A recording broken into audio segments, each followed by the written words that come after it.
next on All Access. Good evening and welcome to this Week 2 Sunday night encounter between the 1-0 New England Patriots and the 1-0 Seattle Seahawks. Sunday Night Football, the only game on! Mill tipped and intercepted by Devin McCourty running down the right side. 2, 8, we love you, bro!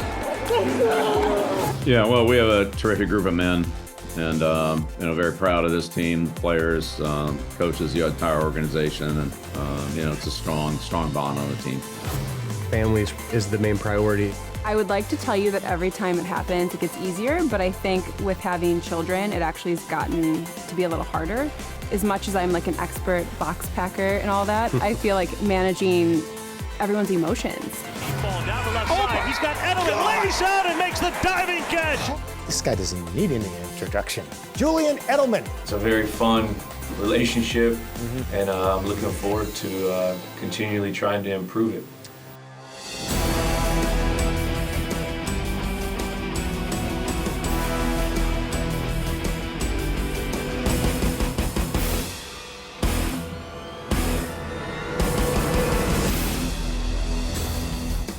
A primetime thriller in Seattle came up 2 yards short as the Patriots suffered their first loss of the year.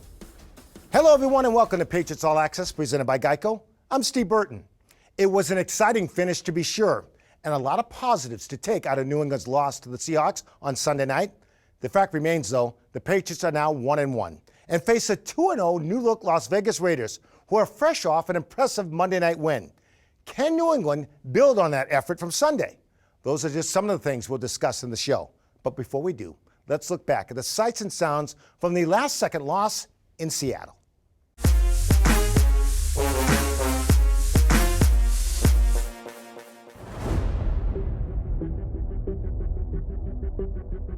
Welcome to this Week 2 Sunday night encounter between the 1-0 New England Patriots and the 1-0 Seattle Seahawks. You line up tonight, you pick your brother up! Sunday Night Football, the only game on! We already worked hard! We already believe!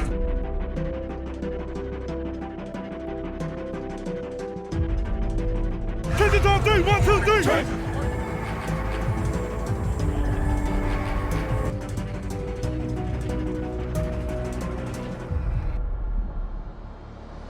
With the first and 10, Wilson from the gun.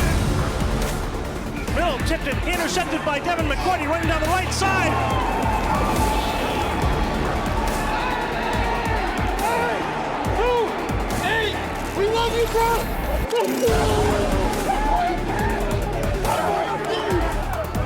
Let's get back out there now! Let's go, let's get back out there!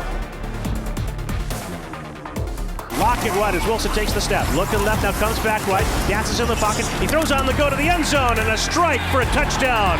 Lock it on the receiving end. We got to do a better job on the quarterback here. All right? As we're rushing this dude, we got to do a good job of having vision on him, all right, as we're going across. Play clock is down at 5. Newton takes the snap. Fakes to Burton. Fires down the middle for Harry. Makes the catch and absorbs a hit. And the 2 flags fall as he falls to the turf for the first down grab. Get up, kid. As you had Quandre Diggs, the former Lion, bearing down on N'Keal Harry, likely to draw a personal foul. Johnson to the right of Newton. 3rd and goal to go. Cam takes the snap. He hesitates and then he runs it left. This time he's in, no doubt. Touchdown Patriots. Hey, we need some more! Hell yeah. Nice job, bud.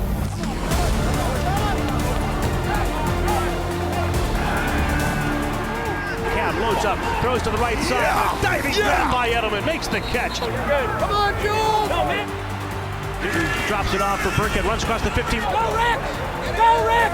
And he's upended with a diving play by Amadi. The snap in place, the kick airborne to the uprights, and the kick is good. 2nd down and 3. Wilson takes the shotgun snap from the 38 of the Patriots. Under pressure by Guy. Loads up. There's a long ball left, and the pass is caught by the backpedaling Moore over the pylon. It's a touchdown for Seattle.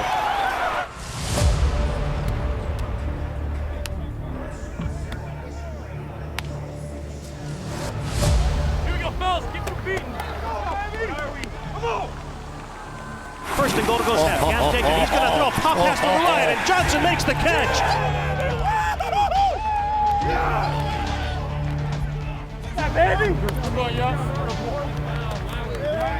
Got snap to Wilson, pressure coming, throws off the back foot, a lob to the right for Carson, and a perfect throw for a touchdown, Seattle. He's in the pocket, he's hitting, he fires down low, open, Edelman at the 5, makes the catch, tackled by Adams inside the 1. He runs it to the left, Cam Newton is in for the touchdown.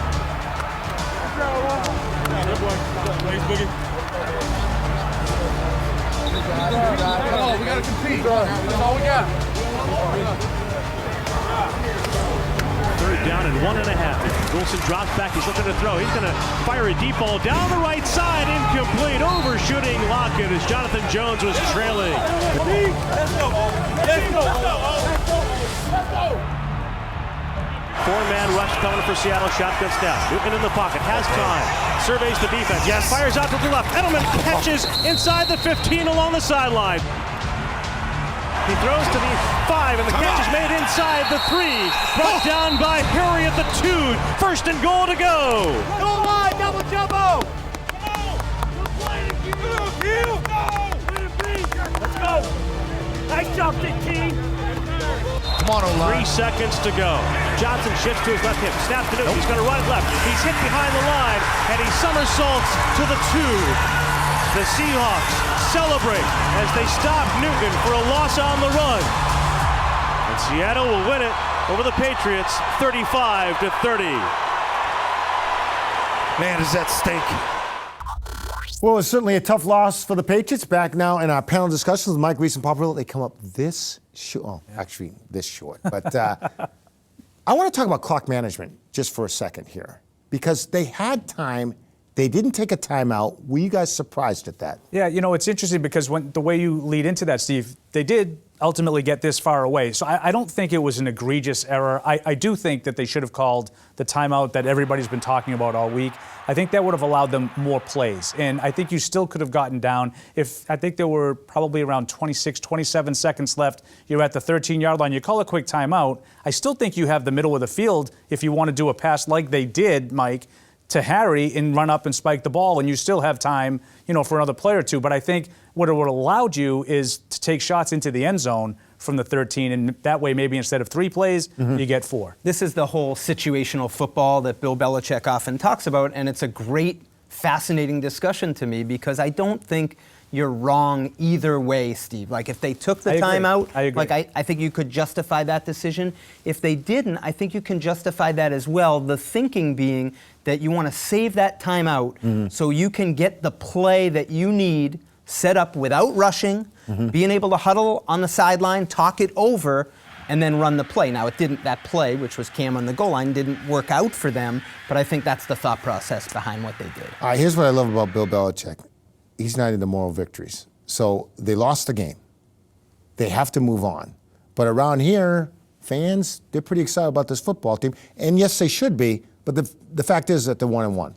Yeah, and I do think that's the bottom line. And I think you can have all the encouraging signs. And to me, some of those were what you saw late in the game. The hurry-up offense that got them back in the game and the no-huddle attack, sort of that desperation. The fact that they were able to do that with Newton and Bird and Harry and a bunch of these guys that are really new to the system, I think is very encouraging. But at the same time, ultimately they fell short and they're 1-1, like you said, Steve. So I do think that maybe we all got a little bit caught up in boy, wasn't that a great loss? It's still a loss. So I have a hard time with that, and it'd be interesting to see how the team responds to that going forward. And Steve, you mentioned Bill Belichick isn't about moral victories. I was a little surprised, actually, to hear him after the game say that there were some positive things, immediately after a loss like that. So I actually thought, in a way, I was asking myself, is that a little out of character for Bill himself to even sort of say that?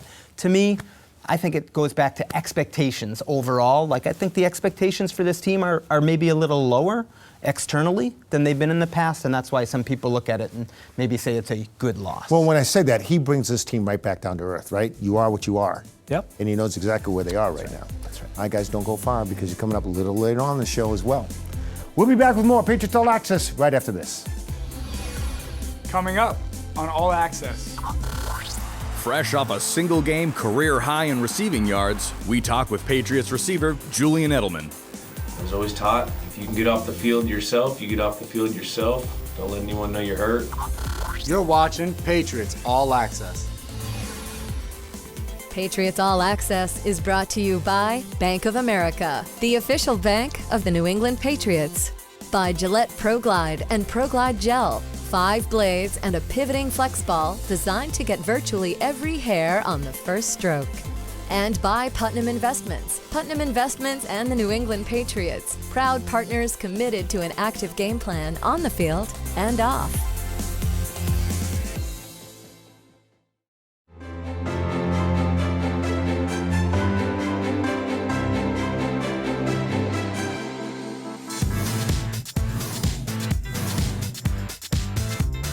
I'm Lauren Spencer with your Patriots Social Media Minute heading into Week 3. Despite last week's loss in Seattle, there were a few positive takeaways, including fullback Jakob Johnson's first career touchdown. As a native of Germany, Jakob became the first player from the NFL's International Player Pathway program to score a touchdown in the league. Another bright spot last week came from Julian Edelman as he recorded a career-high 179 receiving yards. When Cam Newton was asked post-game what it was that kept him throwing to Edelman all night, his answer was simple. It's Jules. That's why. Going all the way downfield, pulled in, deep downfield. On National Voter Registration Day last Tuesday, we were reminded that it takes less than 2 minutes to make sure that you are registered to vote. That's about the same amount of time into last week's game that it took Devin McCourty to return a pick six. As Wilson retreats off the play fake, and that's going to be intercepted, tipped, and picked off. So, if you still need to register to vote, you can visit rockthevote.com/Patriots. As always, make sure to follow us on social for a full day of coverage on Sunday as the Patriots return home to take on the Raiders. And we'll be back next week with another Patriots Social Media Minute. Welcome back to All Access presented by GEICO. The Patriots will try to bounce back this week against the Raiders. Gan Rhodes tells us that the opponent won't be the only thing on their minds.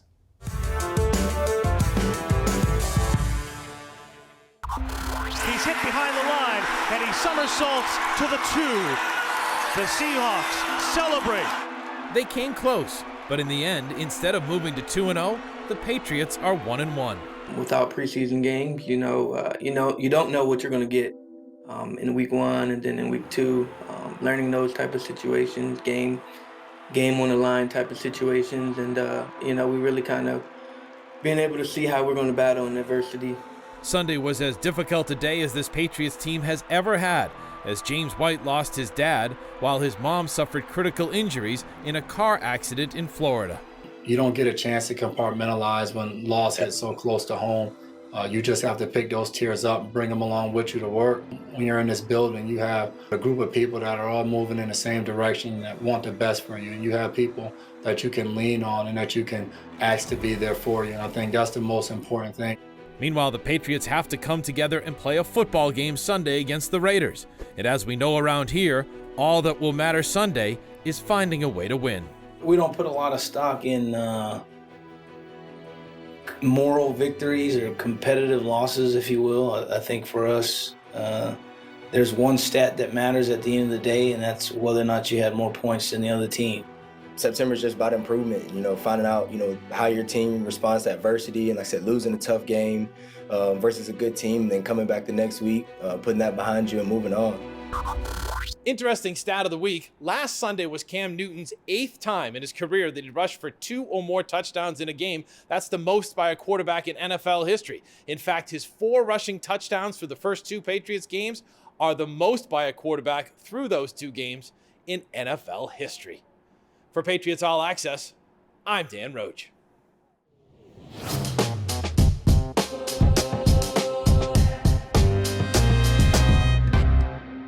All right, Roach, thank you very much for joining me now as Patriots wide receiver. This guy doesn't even need any introduction. Julian Edelman, good to see you, my friend.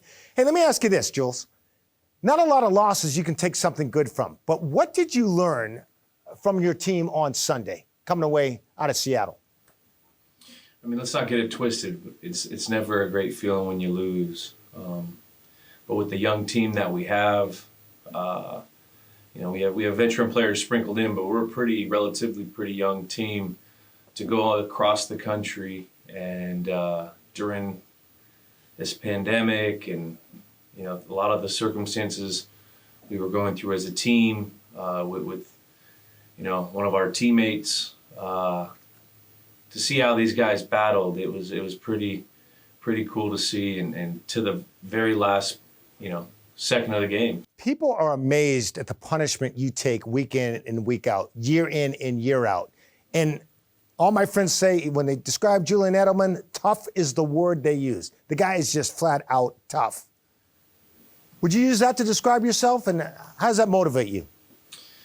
I let other people describe me. I just kind of worry about what I got to do to go out and try to contribute to this team to help them win games. That's why you play the game. Well, everybody's got bumps and bruises, but when they see you get up, do you think that inspires your teammates? I mean, that's what I leaned on as a young player, watching, the Teddy Bruschi's, the Kevin Falks, the Troy Browns when he was playing, and watching the old film of him. Some of these veteran type players. I mean, they led by example, and that's what I try to do, I guess. Cam Newton's only been here just 2 games, and with a shortened camp, you guys have connected in those 2 games. How have you been able to do that so quickly? We've left some things out there, of course, on my behalf, on a few things. But I mean, the more time you get to play with a guy, that's usually when relationship builds. We've hung out a bunch off the field here and there, and with the time that we've been able to, I'm sure that helps. And he's a football player. I mean, he's played a lot of football games. I've played in a lot of football games. I mean, we still have a long way to go. We could still do so much better, but it's exciting coming in and learning and trying to get on the same page every single day, because that's earned throughout the week. That trust process. So it's a very fun relationship, and I'm looking forward to continually trying to improve it. Well, keep doing what you're doing, my friend, and good luck on Sunday against the Raiders. Thank you. I appreciate it. I'll see you around. You got it. Julian Edelman, our guest. We'll be back with more Patriots All Access right after this. Stay with us.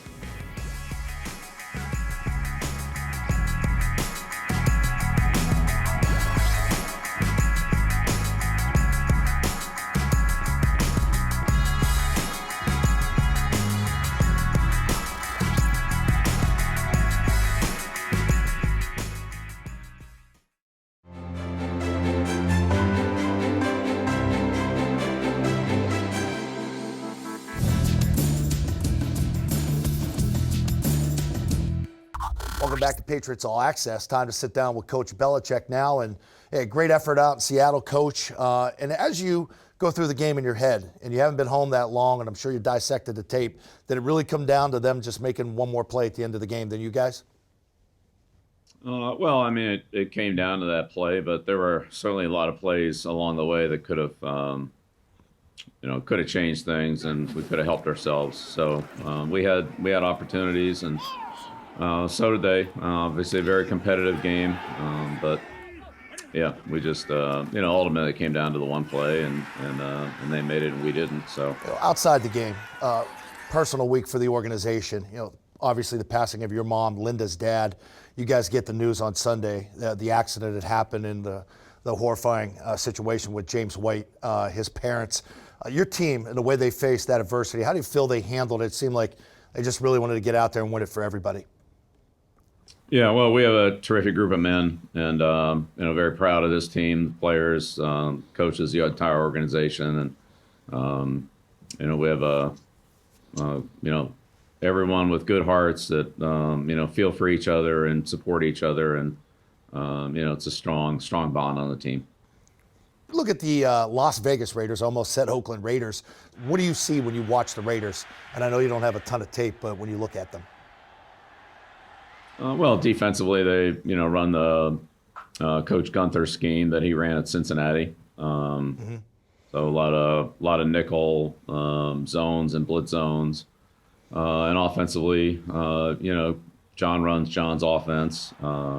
They run the West Coast passing game, and with a variety of other plays and concepts that he's added over the last since he's been out of football for a while. But some RPO concepts and a lot of motion and shifting and misdirection and deception. And I want to talk about the running back real quick, Jacobs. And I'm sure you had to look at a lot of tape of him coming out, selecting Damian Harris as you guys did. But what type of back do you see in Jacobs as he fits into that West Coast offense of Coach Gruden? He's a good 3-down back. He runs with power. He's very athletic and good balance, and does a good job of running through tackles with power, but also avoiding tackles with his quickness. He's got good size, and also can catch the ball and plays well in the passing game. So he's a 3-down back, and he's a very productive guy in that offense, whether it be running or catching. He gets the ball, decent number of times, and a lot of times those plays are in space. So he's our guy to tackle and bring down there. All right, Coach, time now for the Patriots Twitter question of the week, and it comes from @MsSheilaKiss. These names get better and better each week. With 2 games under your belt with no fans, and I know sometimes we're beating it like a dead horse, these games with no fans, but do you sense that you get a truer sense of the competition between 2 teams going at it without being able to play off that energy in the crowd? No, I think the crowd adds a lot to the game. I think all of us that play and coach in it would like to have the crowds, but we'd rather play in the situation that we're playing in than not play. So, I think that's where we stand. All right, good answer there. And if you want to ask the coach a question, you have to follow the team on Twitter, @Patriots, hashtag it, AskBB. We'll be back with the Belestrator later in the show. What do you got lined up for us, Coach? Yeah, well, a couple of the big weapons that the Raiders have offensively. All right, everybody's hang tight. We'll come back with Coach Belichick and the Belestrator later in the show. But first, more of All Access. We'll return right after this. Coming up on All Access. Coach Belichick highlights an explosive Raiders offense on the Belestrator. A lot of guys to stop, but these 2 guys from Alabama, Ruggs and Jacobs, will be a big challenge for us for sure. But first, we look back at one of the most memorable regular season wins in franchise history. You're watching Patriots All Access. Patriots All Access is brought to you by Pepsi. That's what I like. Pepsi, the official soft drink of the New England Patriots. By the Dan O'Brien Auto Group. Come in to any Dan O'Brien Auto Group store today and get your awesome protection plan, keeping it awesome. And by Bank of America, official bank of the New England Patriots.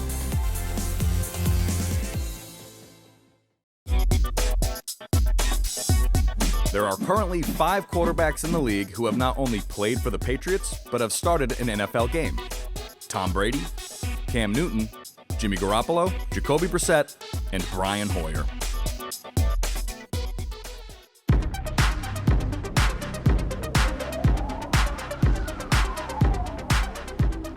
Welcome back to All Access, presented by GEICO.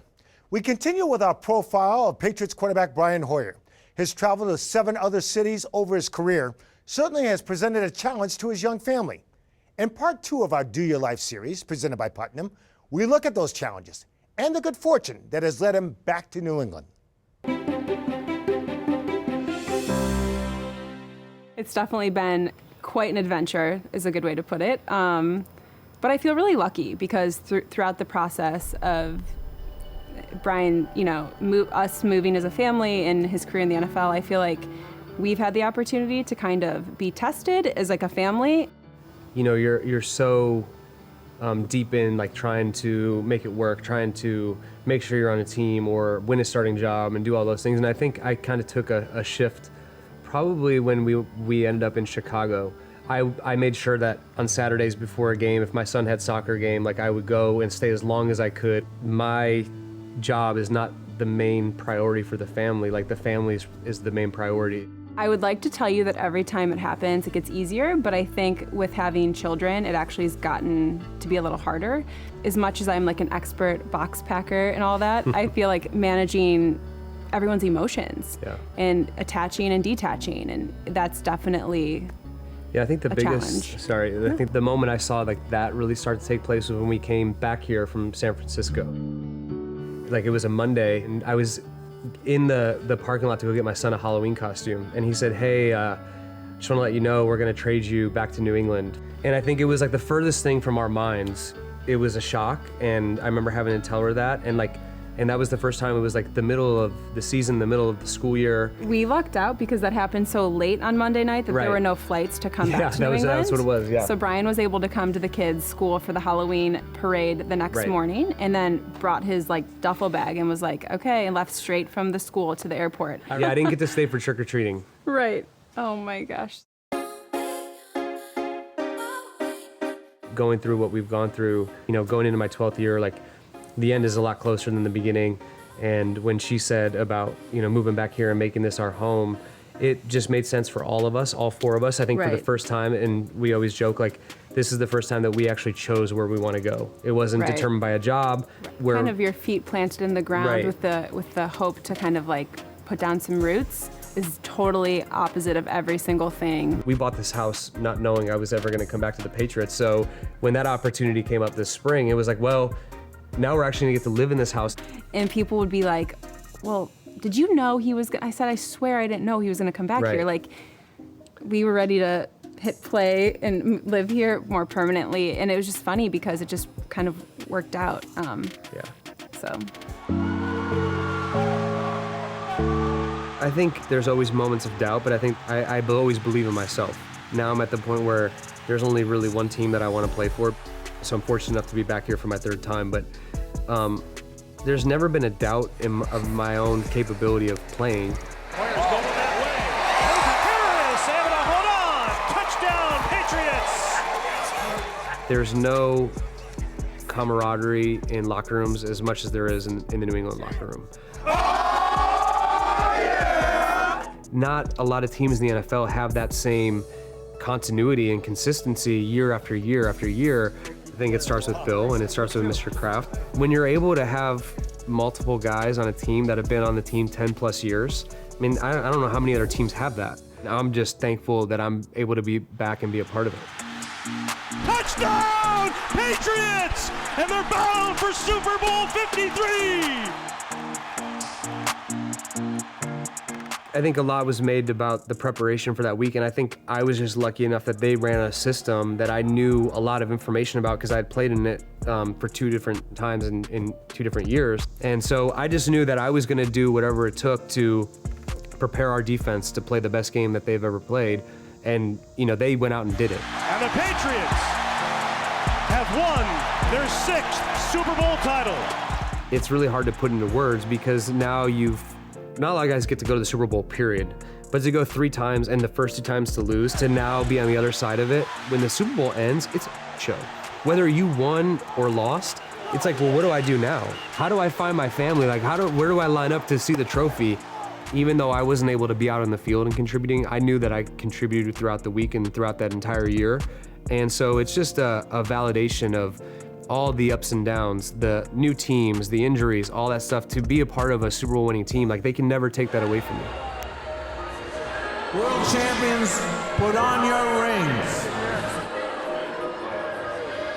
I've taken the punches and gotten back up. And I think that's the biggest thing is, okay, I got cut. Okay, well, like, I'm not gonna just quit. I'm never gonna quit. And I think there'll come a time where I realize, like, whether it's physically or mentally, I can't do it anymore, but I'm not there yet. And, so for me to have the opportunity to come back and play in New England, it makes it special. And to me, if I can end my career as a Patriot, then that's the ideal scenario.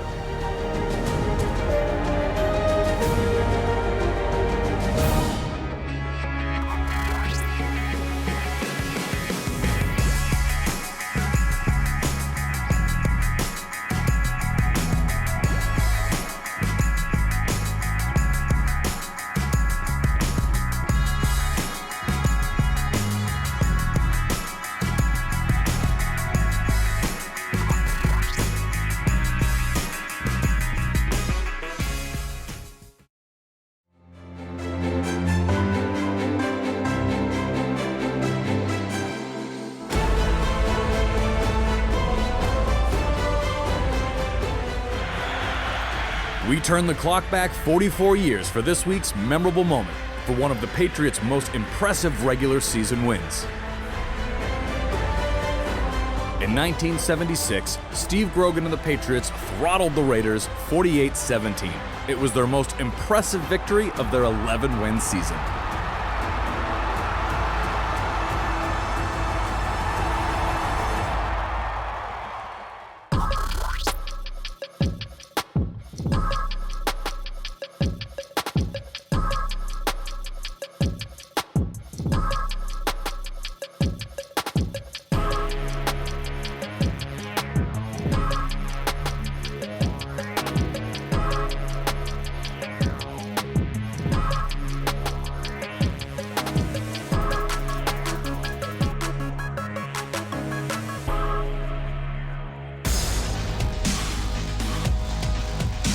You are looking live at our opponent spotlight, brought to you by GEICO, and I'm pleased to be joined by the great Brent Musburger. You may know him from his time with CBS and, of course, with ESPN, but now he's the voice of the Las Vegas Raiders. Brent, how are you enjoying your time in Vegas?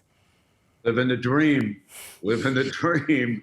You know, because of the pandemic, not traveling with the team, so I've got a $2 billion football stadium all to myself. I'm really looking forward to this game because you know Coach Belichick was watching the Monday night game, and you know he always takes away one thing. He's noted for that as a defensive whiz. He and his son, I dare say they'll probably take away the Raiders tight end, Darren Waller, and John Gruden knows it, so he'll come up with something else. John showed his hand, and now Coach Belichick and the Patriots have a lot of time. Everybody's very well aware of how good and how crafty he is defensively. So it certainly is not going to be easy going for the Raiders when they travel to Foxborough. You keep bringing up Coach Belichick, and you're referring to the Patriots as the Belichicks, but you forgot about one key important player, Cam Newton. He's the Patriots' new quarterback. How do you account for him? Because last week he showed us that he can pass the ball. You know what's interesting about Cam? I covered many of his games at Auburn, okay? And he was a delight to be around. For a broadcaster, he was someone you wanted to interview before the game. He's got a great bubbly personality, but I've got an awful lot of respect for Cam Newton. But it's Belichick, Coach Belichick. He will be the biggest problem for the Raiders come Sunday. Trust me. All right, Brent Musburger, one of the greatest to ever do it. Thank you so much for the time today. Thanks a lot. I enjoyed it.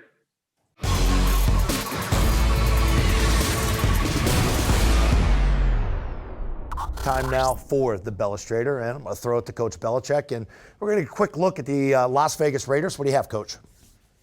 Well, a couple of very explosive players from the University of Alabama. We'll start with the rookie Ruggs, number 11, and he's very fast, probably one of the fastest guys that's ever come out of college football, and certainly one of the fastest ever been timed at the combine. So here he is up at the top, and this is a route where they run their tight end, number 83, Waller, who's really a former receiver. He played wide receiver at Georgia Tech, comes up and runs a route over the ball here to try to tie up this coverage. And then meanwhile, Ruggs, uses his great speed to get behind the defense and run through the secondary and away from the safety back here.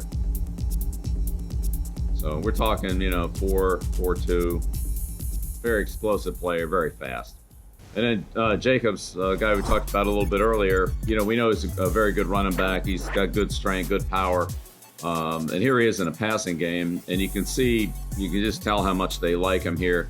Again, this is Waller down here at the bottom. It's a very good receiving tight end. He's really like having a receiver out there, and you can see he runs, receiver type routes, comebacks, and all the routes of a receiver tree are come into play with him as tight end. And this is Jacobs here in the backfield. So with Ruggs and Aguilar and Waller and those guys attracting a lot of attention. You end up with some one-on-one matchups here, like Jacobs on a linebacker. You can see he makes a nice move coming out of there. It looks like the type of route James White would run. Good quickness, makes the catch, breaks the tackle, athletic, good speed, good power. good tough inside runner, can get outside, runs hard, but is also very effective in a passing game. So a lot of guys to stop, but these two guys from Alabama, Ruggs and Jacobs, will be a big challenge for us for sure. It's exciting. 2 weeks down. It's good to be home this week. 1 o'clock kick against the Raiders. Coach, good luck this week. We'll see you on Sunday. All right. Appreciate it, Scott. Thank you. Patriots All Access is brought to you by Pepsi. That's what I like. Pepsi, the official soft drink of the New England Patriots. And by Putnam Investments. Putnam Investments and the New England Patriots. Proud partners committed to an active game plan on the field and off.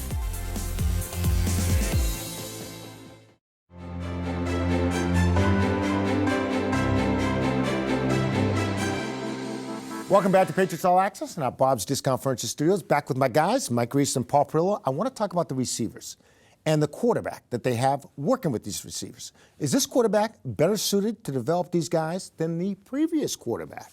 Yeah, no, I do think it's been obviously an interesting topic all week that we've been dealing with, and I do think there are some differences. To me, the biggest difference is for a guy like N'Keal Harry and Tamir Burton, they're coming into an offense with a quarterback who is on equal footing with them in this system.